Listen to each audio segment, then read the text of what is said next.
اپنی اپنی مصروفیات میں سے وقت نکال کے آئیں. دنیا میں انسان کے پاس ہر چیز ریپلیس ہو سکتی ہے. پیسہ آج کیا ہے دوبارہ واپس آ سکتا ہے, دولت گئی ہے واپس آ سکتی ہے, شہرت گئی ہے واپس آ سکتی ہے, لیکن زندگی میں اللہ پاک نے آپ کا ٹائم لمیٹڈ کر دیا ہے. یہ بھی فرما دیا گیا کہ جو سانس لکھ دی گئی ہے اس سے ایک سانس بھی آپ زیادہ نہیں لے سکتے, کیونکہ جو سانسیں مقرر ہیں آپ کی وہی ہیں. آپ اپنی زندگی کا ایک قیمتی حصہ دینے کے لیے یہاں پہ اکٹھے ہوئے ہیں. اس کا عکس جو ہے, اس کی ترجمانی جو ہے میں ایک شعر کے ساتھ کرنا چاہوں گا. بیٹا خاموش ہو جائیں.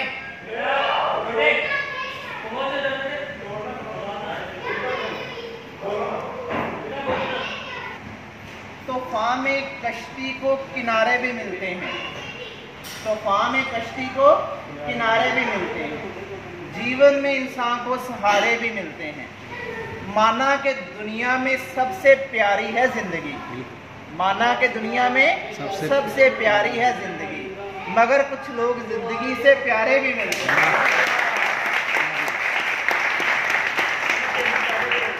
زندگی اصل میں انہی چیزوں کا نام ہے کہ جو آپ سنسیئر لوگوں کے ساتھ گزاریں, جن کے ساتھ آپ کا گزرا ہوا ایک ایک پل آپ کو خوش کرتے. اگر کسی کو یاد کر کے آپ کو دکھ ہوتا ہے نا تو سمجھ لو وہ زندگی آپ نے ویسٹ کی ہے. میں نے شروع میں کہا تھا زندگی میں دو چیزیں ہوتی ہیں بیٹا, ایک ہوتی ہے سکسیس جس کو ہم کامیابی کہتے ہیں, اور ایک ہوتی ہے سیٹسفیکشن, مطمئن ہونا. یہ دونوں اپوزٹ چیزیں ہیں. اگر زندگی میں آپ نے سکسیس والی سائڈ پہ چلنا شروع کر دیا نا تو سکسیس آپ کی میئر کرتے ہیں باہر والے لوگ, وہ آپ کو بتائیں گے آپ کامیاب ہو گئے ہیں یا نہیں ہوئے. جتنی مرضی دولت حاصل کر لیں لیکن پھر بھی آپ اپنے آپ کو مطمئن نہیں کر سکیں گے. اور دوسرے سائڈ پہ سیٹسفیکشن ہے کہ جو بندہ ایک سادہ روٹی کھا کے بھی سیٹسفائی ہو جاتا ہے. اور سیٹسفیکشن جو ہے اللہ پاک نے ہمیشہ اپنے ذکر میں اور نیک کاموں میں رکھی ہوئی ہے.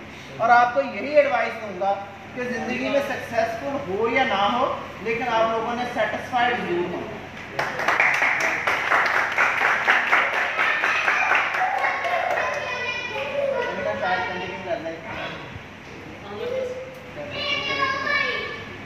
سیٹسفیکشن سے زیادہ جو بہتر چیز ہے بیٹا وہ آپ کی مطمئن لائف ہے, کیونکہ آپ کس چیز سے مطمئن ہے یہ آپ نے خود ڈیسائیڈ کرنا ہے. انٹرنلی آپ کو پتہ چل جائے گا کہ یار میری زندگی میں سکون ہے یا نہیں ہے. ادروائز جتنا مرضی پیسہ اکٹھا کر لے, جتنی مرضی دولت اکٹھی کر لے, اگر آپ کی زندگی میں سکون نہیں ہے نا تو سمجھ لو آپ اپنی ساری زندگی ویسٹ کر رہے ہیں. اور مطمئن ہونے کا سب سے بہترین طریقہ یہ ہے کہ چھپ کے جتنا ہو سکتا ہے چاہے لوگوں کی 5 روپے سے مدد کرو, لوگوں کے اوپر کیا کرو بیٹا, خرچ کرو. اور دین اسلام جو ہے اگر میں اس کو بھی مختصر کر کے 2 لفظوں میں لے کے آؤں, کتنے لفظوں میں, 2, تو وہ غلط نہیں ہوگا. نبی کریم صلی اللہ علیہ وآلہ وسلم کی ذات ہمارے لیے کامل نمونہ ہے. میرے لیے آئیڈیل شخصیت وہ ہے. ہمیں کہا جاتا ہے کہ یار یہ کتاب پڑھو آپ کی زندگی بدل جائے گی, یہ کتاب پڑھو آپ کی زندگی بدل جائے گی. میں کہتا ہوں قرآن پڑھو آپ کی زندگی بدل جائے گی. نبی کریم صلی اللہ علیہ وآلہ وسلم کی زندگی کا اگر مطالعہ میرے جیسا ناقص جو ہے طالب علم کرتا ہے تو وہ 2 باتوں پہ پہنچتا ہے, صرف 2 باتیں, مدد کرو اور معاف کرو. آپ صلی اللہ علیہ وسلم کی پوری زندگی اٹھا کے دیکھ لیں, آپ نے کیا کیا, لوگوں کی مدد کی ہے اور کیا کیا, لوگوں کو معاف کیا. آج ہماری زندگی مشکل پتہ کیوں ہے, ایک تو ہم کسی بھی شخص کو معاف کرنے کے لیے تیار نہیں ہیں. 10 سال پرانی بات بھی کہاں رکھی ہوئی ہے بیٹا, دل میں رکھی ہوئی ہے کہ یار جدو موقع ملا میں کو قلعہ نامہ بدلا لینا. اس کی مثال اس طرح یہ ہے کہ اگر ایک شخص کو 10 کلو جو ہے وزن دے کے کھڑا کر دیا جائے, کتنے دن وہ کھڑا رہ سکتا ہے لگاتار, 2 گھنٹے بعد بھی بس ہو جائے گی. تو آپ کو کتنے سالوں سے وہ وزن اٹھا کے کھڑے ہوئے ہیں. تو جب مدد کرو, دوستوں کی کرو, رشتہ داروں کی کرو, ہمسایوں کی کرو, والدین کی کرو, ہر کام میں کیا کرو, بس مدد کرو. باقی چیزیں اللہ پاک آپ کے لیے خود بخود آسانیاں پیدا کرتا ہے. یہاں کھڑے والا میں بہت اچھا وقت گزرا ہے, بہت اچھا وقت گزرا ہے. میں کہتا ہوں کہ ہر چیز اللہ پاک کی طرف سے بہتری ہوتی ہے. شاید میں نے 6 سال یا 7 سال گزارے ہیں, ٹرانسفر کے لیے ٹرائی کیا ہے. شاید اس وجہ سے نہیں ہو رہا تھا کہ اللہ پاک نے یہاں اس ایریا میں مجھ سے کام لینا تھا. اور یہ اللہ پاک کا کرم ہے کہ ایسے ایسے کام اللہ پاک نے مجھ سے پرفارم کروائے ہیں کہ میں خود اللہ پاک کا شکر ادا کرتا ہوں. میں کچھ بھی نہیں ہوں, میں صرف ایک وسیلہ بنا ہوں. اس میں سے 1-2 باتیں آپ کے ساتھ شیئر کروں گا. کہ 3 لوگ میرے پاس پڑھنے کے لیے 4 لوگ آئے, باتیں شروع ہوگی, کہنے لگے سر ایک اسٹوڈنٹ جو ہے نا وہ باہر کھڑا ہوا ہے. میں نے کہا بیٹا اس کو بھی بلا کے لے کے آؤ. کہتے سر وہ کہتا ہے میں نے نہیں پڑھنا. میں نے کہا چلو یار بلا کے تو لے کے آؤ. اس کے ساتھ 2-4 منٹ بات ہوئی. کہتا سر میں نے پڑھنا ہی نہیں ہے, مجھ سے یہ بی کام نہیں ہونا. میں نے کہا چلو ٹھیک ہے بیٹا آپ بی کام چھوڑ دو, زندگی نے آپ کو موقع دیا ہے جا کے نا تو 10-15 دن لوگوں کے ساتھ انجوائے کر لو. صرف آپ نے یہ سوچ کے جانا ہے کہ میں نے جا کے نا انجوائے کرنا ہے. 10 دن گزرے, اس کا مائنڈ تھوڑا سا بن گیا. 15 دن بعد اور مہینے بعد اس نے دوسروں کے ساتھ پڑھنا شروع کر دیا. بی کام ہوا اس کا. اس کے بعد کہتا سر ایم کام مجھ سے اب ہونا ہی نہیں ہے, بی کام تو میں نے جیسے تیسے کر لیا. ایم کام میں اسٹارٹ کروایا اسی طرح تھوڑا سا موٹیویٹ کر کے, اللہ پاک نے ایم کام کروا دیا. پھر آیا سر اب نیکسٹ کیا ہے. میں نے کہا یار میرے جاننے والا ہے, آپ اس کے پاس جاؤ, آپ کو جو ہے نا انٹرنشپ کروا دے گا 3 ماہ کی. انٹرنشپ کے لیے گیا, اللہ پاک نے اس کو وہاں پہ پرماننٹ نوکری دے دی 18,000 روپے پہ. 3 یا 4 ماہ بعد گزرے, پاس آیا سر جی جو فلاں بندہ ہے وہ آپ کے جاننے والا ہے, اس سے بات کرو. میں نے بات کروائی 23,000 پے پہ اسی جگہ پہ اس کی ایڈجسٹمنٹ ہو گئی. ابھی کل یا پرسوں میری ملاقات ہوئی ہے, تو وہ کہہ رہا تھا کہ سر وہ جو مینیجر تھا وہ مجھے فیصل آباد لے گیا ہے. فیصل آباد جتنی بھی ڈیجیٹل پرنٹنگ ہے نا اس کے پاس ہے. فیصل آباد میں بیٹا اس کی پے جو ہے وہ 37,000 ہے, اور یہ ساری سکسیس جو ہے اس کی صرف 1 سال کی. اور بڑی خوشی ہوتی ہے کہ اس کے بعد اگر کسی کا فائدہ ہو سکتا ہے. 7 سالوں میں الحمدللہ ہر سال میں نے کوشش کی ہے تو 500 سے 1000 پر ایئر میں نے بوٹل جو ہے وہ ڈونیٹ کروائی ہے لوگوں کو. اس ایریا کے لیے جتنا ہو سکتا ہے کوشش کی ہے. ایسے لوگ بھی آئے, یقین کریں امیر لوگ کے پاس تو ہر بندہ ہوتا ہے, غریب کی جو سننے والا ہے وہ کوئی بھی نہیں ہوتا.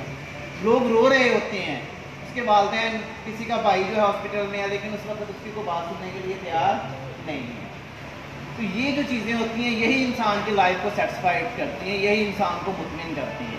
خود آپ بہت اچھے کپڑے پہن کے بھی مطمئن نہیں ہو سکتے, لیکن اگر کسی کو بھوکا ہے نا اس کو 2 روپے کی چیز دے کے بھی آپ دلی طور پہ جو سکون حاصل کرتے ہیں وہ کسی اور جگہ سے حاصل نہیں ہو سکتے. آپ سے بھی یہی درخواست ہے, یہی کوشش کروں گا, یہی نصیحت کروں گا کہ کوشش کرنا ہے یار زندگی میں جس جگہ ہو سکے لوگوں کی کیا کرنی ہے, آپ لوگوں نے مدد کرنی ہے. اب جس نے آپ کے ساتھ زیادتی کی ہے اس کو آپ نے کیا کرنا ہے, معاف کرنا ہے. کیونکہ اللہ پاک کی جو ذات ہے وہ بھی اس چیز کو بہت زیادہ پسند کرتی ہے کہ یہ معاف کرتی ہے. باقی آپ لوگوں کے ساتھ جتنا ٹائم گزرا ہے وہ میرے لیے بہت زیادہ پریشیس ہے, انفارگیٹیبل ہے. بچہ پتہ کیا ہوتی ہے کہ کسی بھی جگہ انسان کا جو پہلا بیچ ہوتا ہے, میرا خیال ہے کہ میں زندگی کے آخری لمحات میں بھی آپ لوگوں کو نہیں بھول سکتا. آپ لوگوں کے ساتھ انسیت اتنی زیادہ تھی, آپ لوگ کوآپریٹو اتنے زیادہ تھے, آپ لوگ اچھے اتنے زیادہ تھے. ہنسی مذاق اور چیز ہے, 2 چیزیں ہوتی ہیں, ایک ہوتا ہے مذاق اور ایک ہوتا ہے بدتمیزی. دونوں میں ایک باریک سا پردہ ہوتا ہے. بعض اوقات لوگ بھول جاتے ہیں کہ یہ مزاح ہے یا بدتمیزی ہے. اگر وہ پردے کی اس سائڈ پہ ہیں تو مزاح ہے, جیسے ہی پردہ کراس ہوتا ہے تو وہ کیا ہو جاتی ہے, بدتمیزی.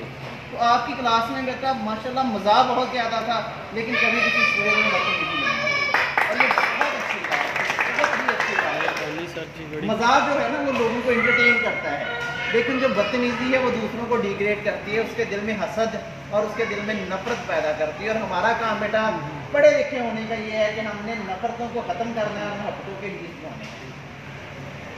میرا یونیک سٹائل یہ تھا کہ میں نے کلاس روم کو کبھی بھی سیریس نہیں ہونے دیا, اور نہ ہی میرا یہ موٹیو ہے کہ کلاس میں بیٹھے ہوئے بچے سہمے ہوئے ہوں, تو بچے 4 سو رہے ہیں 4 کچھ کر رہے ہیں. کلاس کا انوائرمنٹ اس طرح کا ہونا چاہیے کہ ہر بندے کے چہرے پہ کیا ہو, خوشی ہو. پڑھائی بھی ہونی چاہیے, ڈسکشن بھی ہونی چاہیے. اسٹوڈنٹ اور استاد جب تک ایک دوسرے کے اوپر ٹرسٹ نہیں کریں گے, دونوں کا فرینڈلی انوائرمنٹ نہیں ہوگا, تو ٹیچر جو ہے وہ کبھی بھی اپنے اسٹوڈنٹ کو بہتر طور پہ گائیڈ نہیں کر سکتا. اور ہماری آج کل تعلیمی اداروں کی بدحالی کی جو مین وجہ ہے بیٹا وہ یہ ہے کہ ہم نے تعلیم کو اور تربیت دونوں کو کیا کر دیا ہے, علیحدہ کر دیا. ہمارا مکمل فوکس کس کے اوپر ہے, صرف تعلیم کے اوپر. لیکن تربیت کرنے کے لیے کوئی شخص بھی تیار نہیں. شاید آپ کو نہ یاد ہو, لیکن میں جب آپ کی اٹینڈنس لگاتا تھا تو آپ کی اٹینڈنس کس بیس کے اوپر ہوتی تھی, آپ نے پچھلے دن کی نمازوں کی تعداد بتانی. اگر آپ کو یاد شاید یاد آ جائے اس میں زیرو والے کو بھی کچھ نہیں کہا جاتا تھا. مقصد یہ تھا کہ یار سن سنا کے شاید لوگ جو ہے وہ نماز ادا کرنا شروع کر دیں. معاشرے کی جو اخلاقی صورتحال ہے یا جو ٹیچر کی ذمہ داری, اس کا یہ حال ہے بیٹا کہ 2016 کے اندر ہمارے جو سیکنڈ ایئر کی تعداد تھی نا, سیکنڈ ایئر تقریباً 600 اسٹوڈنٹ تھے ٹوٹل. ایسی میں ایک دن بات وزٹ کی, ڈسکس کرنے کا مقصد یہ ہے کہ یار آپ لوگوں کے بھی کچھ فرائض ہیں. جا کے ڈسکشن کرنا شروع کر دی. سیکنڈ ایئر کے اندر بچے کی عمر اندازاً کتنی ہوتی ہے؟ 18 سال ہوتی ہے. 600 میں سے صرف 7 لوگوں کو غسل فرض کا پتا تھا. کتنے لوگوں کو؟ 7. باقی لوگوں کو غسل فرض کا ہی نہیں پتا. جو ہماری مین جڑ ہے, جب تک جسم یا لباس پاک نہیں ہے تو باقی انسان کی عبادتیں کہاں گئی ہیں بیٹا سائڈ پہ. یہ حال ہے ہماری پڑھی لکھی کمیونٹی کا. تو ان پڑھ لوگوں کا کیا ہوگا بیٹا؟ میں نے اپنے 7 سالوں میں یہ کوشش کی ہے کہ پڑھائی کے ساتھ اپنے اسٹوڈنٹ کو وقتاً فوقتاً جو ہے وہ دین کے بارے میں یا باقی جو چیزیں اس کے بارے میں تھوڑا تھوڑا گائڈ کرتا ہوں. اور اللہ پاک سے دعا ہے کہ اللہ پاک میری آج سی کوشش کو کیا کرے, کامیاب کرے. آخری 1-2 باتیں آپ لوگوں کے ساتھ پھر شاعرانہ وے میں. آج کی پارٹی کے لحاظ سے سمجھ لیں, یہ شعر بھی ہے کہ آتے کو خوش آمدید, آتے کو خوش آمدید, جاتے کو خدا حافظ, 2 لفظ ہی کافی ہیں, کوئی پیار سے کہہ دے تو. سبحان اللہ. اور آخری بات بیٹا, فقط ایک روایت ہے الوداع کہنا, فقط ایک روایت ہے الوداع کہنا, جانے والے کبھی جدا نہیں ہوتے.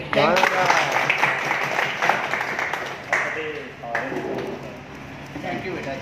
اللہ پاک